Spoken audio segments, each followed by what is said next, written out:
And on the 8th day, God looked down on his planned paradise and said, I need a caretaker. So God made a farmer.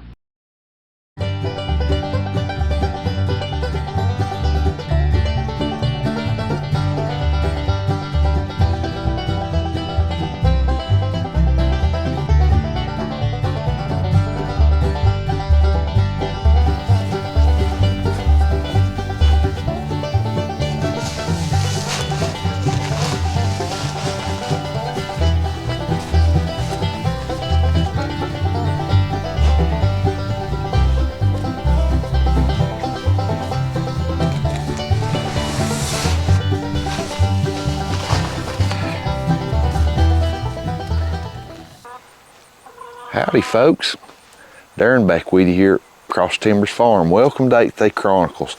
Glad to have you with us today.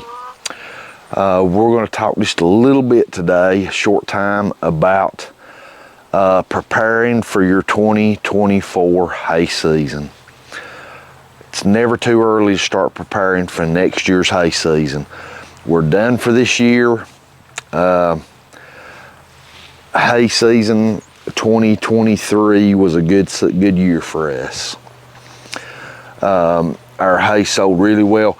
Here we are almost to November. It's very late October and we're still getting inquiries pretty regularly about availability of hay.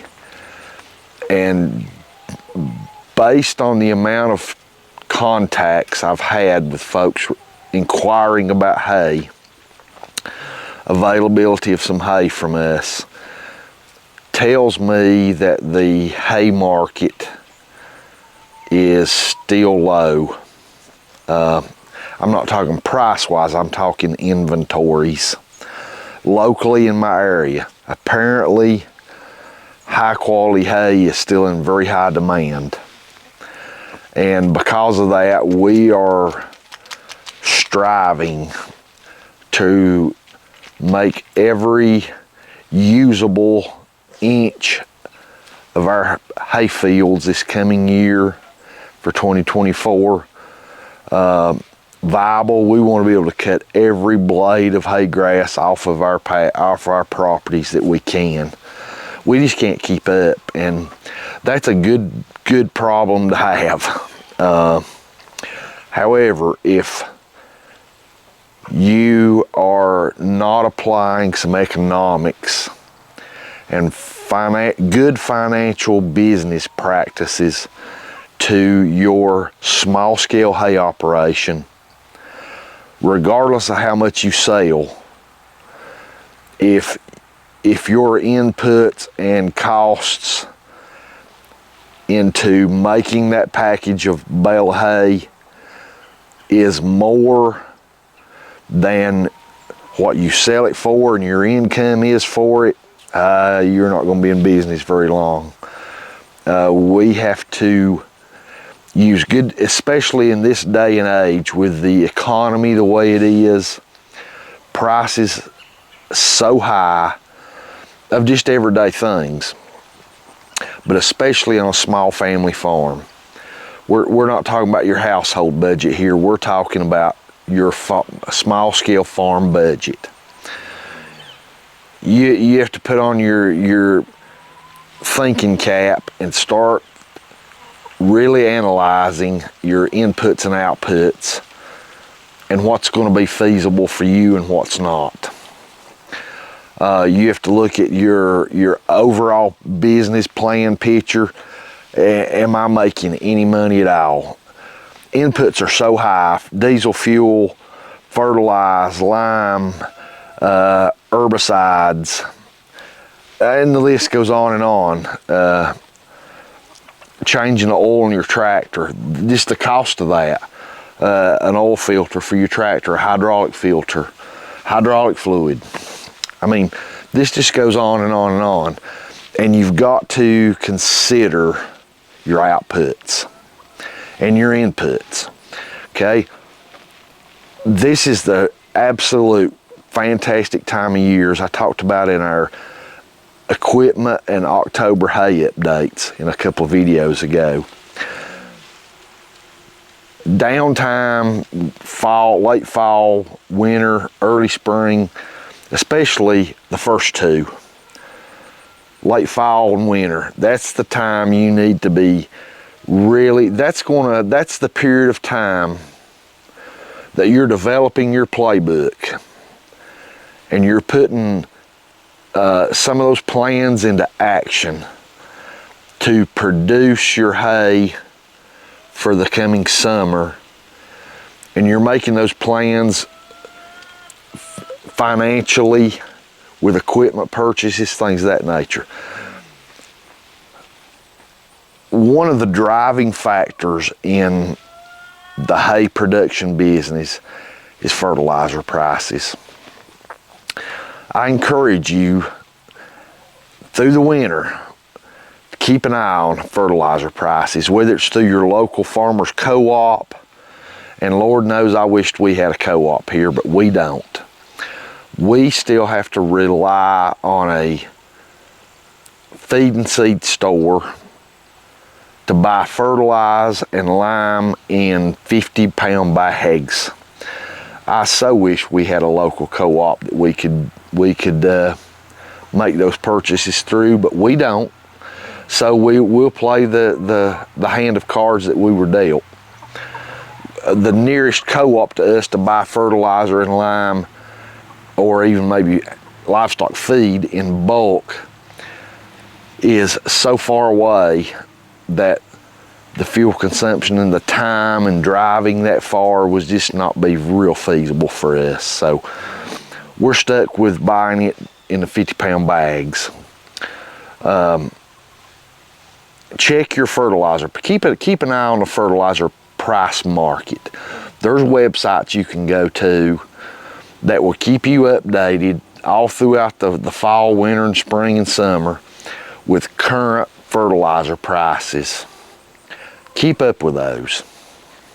A lot of your fertilizer and lime prices are basic economics, supply and demand.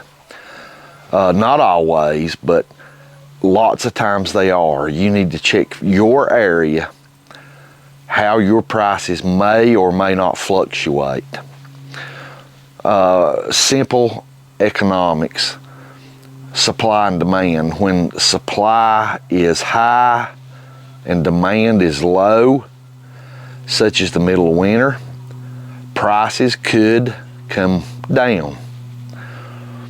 In the spring, when everybody's fertilizing in your area, they're fertilizing crops and hay fields. A lot of your landscape companies are fertilizing lawns and garden and golf courses and things of that nature for the coming summer. Demand rises and the supplies start going down, price goes up. Could in your area. It does to some degree in ours. When spring rolls around, I know last year and the year before, some grades of fertilizer was almost non-existent. You couldn't find them. However, keeping a check on our local feed and seed supplier, late fall, early winter, those supplies go up. Demand is down. As a small scale hay producer, you really need to be paying attention to those markets. If you have the capability of storing your fertilizer needs and your hay and your lime needs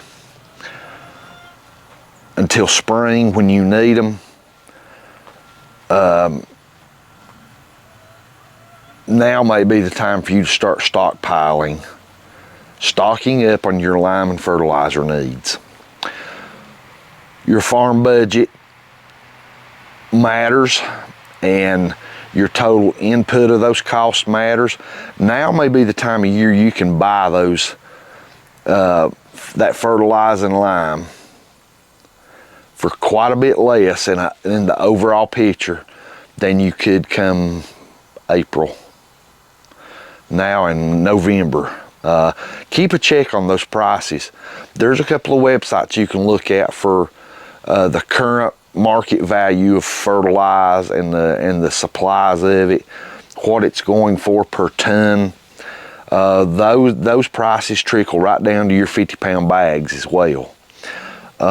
Keep a check on it. If you're fortunate enough to have a local co-op, call them occasionally through the next few months. Keep a check on those prices. Hey, what's the price per ton of fertilizer now? A couple of weeks later, check again.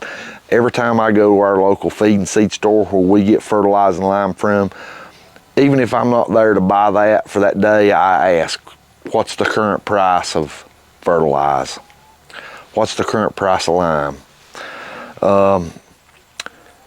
Make those purchases while the demand is low, inventories are high, and sometimes, not always, but usually the price kind of trickles down during the times of year of very low demand. And that's what we're doing. We're starting to stockpile lime and fertilize. And when I say stockpile, I'm not talking about silos full of this stuff. We're a small scale. We have a empty hay room, thank the good Lord. All of our hay sold. We have an empty hay room. We put pallets down, and we're starting to store some 50-pound bags of lime. And as soon as we get our lime supplies that we're going to need for the coming year, I think when we get that tonnage to where we need it, we'll stop and we'll start buying fertilizer. When the price is right, we're going to keep an eye on it. We're in one of our hay rooms here in the barn, and as you can see, thank the good Lord, our hay room is empty. That's a good sign this time of year. Means we've sold all of our hay. But here you can see we've put some pallets down that we have down for hay, but we have started, this is just the start of it, a pallet of lime. These are 50-pound bags, and so far in one trip to the feed store, we've stockpiled 600 pounds of lime here, and 12 bags, 50-pound bags. We're going to have to add to this pile, but this is a start, a very good start for our needs. Your needs may be very different. But economics 101, we're stockpiling this while the prices are down. We have noticed that at our local feed and seed, the demand is down, their stock of it is up, and the price was a little better, so we started buying it. We're going to buy so much a month. If you wait till March or April to start purchasing lime and fertilizer, you know, you may find yourself like we did at one point last summer, go to buy a certain percentage fertilizer and they're out. Sorry, we have none. We've sold out. And while you're there, well, what's the price of it per 50-pound bag? And you find out the price has climbed, you know, $2 a bag. When you're talking about buying, you know, 30 bags, or 20 bags, or whatever the case may be, that's additional funds going out into your hay that when you sell that hay, those funds coming back in, your profit margin is going to be less and less per bale because your inputs were higher. It's simple economics, and I know I'm preaching to the choir, but I highly encourage you to now, this time of year, start looking at your projected 2024 needs, not only of equipment, but of things such as lime and fertilizer, what you're going to need for the upcoming season. I fully realize that with different areas of the country, things are different. And do your research, look at fertilizer prices. We all know that fertilizer is one of the driving factors of the price of hay. Unfortunately, due to the economic times we're in and the high, ridiculously, I'll add, high cost of fertilizer has put the squeeze on everybody from your hay producer right on down and to the hay buyer, and there's nothing we can do about that, unfortunately. Use good business sense and make those purchases at the most opportune time, even if you have to store it somehow, to maximize your efficiency for your small family farm budget. Love to see your small scale hay operation be highly successful. That's one reason we love sharing this content, and thanks for being with us here today on the farm. Really appreciate it. Pay attention to your input cost. Do what you have to do to lower those input costs so your farm is more sustainable. And we really appreciate you stopping by. Pray that God blesses you and your family, and hope you have a great day.